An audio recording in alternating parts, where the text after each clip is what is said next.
மீண்டும் நடவடிக்கை மேற்கொண்ட ஹமாஸ். இஸ்ரேலிய படையில் உயிர் சேதம். ரஃபாவில் ஹமாஸ் வீழ்த்தப்பட்ட அறிவித்த அடுத்த நாளே சம்பவம்.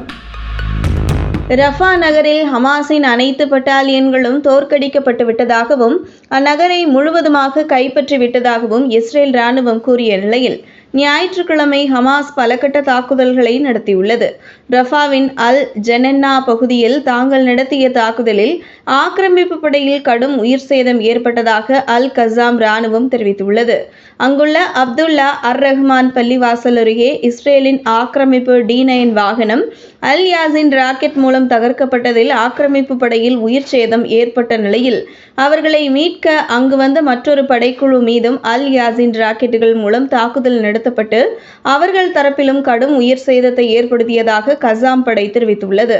இஸ்ரேலின் 162வது டிவிஷன் படைகள் ரஃபா நகரில் 3 மாதங்களாக தாக்குதல் நடத்தி வரும் நிலையில் ஹமாஸின் படைப்பிரிவுகள் முழுமையாக அழிக்கப்பட்டு விட்டதாக செப்டம்பர் 12ஆம் தேதி இஸ்ரேல் இராணுவம் அறிவித்தது.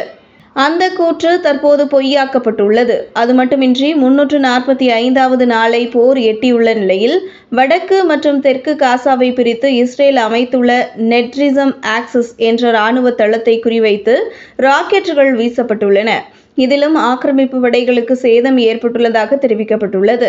இதுகுறித்து செய்தி வெளியிட்டுள்ள ஆக்கிரமிப்பு ஊடகமான சேனல் 12, இன்னும் காசாவில் போராளி குழுக்கள் முழு போர் செய்யும் திறனுடன் உள்ளதாகவும் எப்படியும் சில நாட்களில் போர் நிறுத்தம் ஏற்படும் பட்சத்தில் ஹமாஸ் உள்ளிட்ட அமைப்புகள் மீண்டும் முழு வீச்சில் செயல்பட தொடங்கும் என கணித்துள்ளது.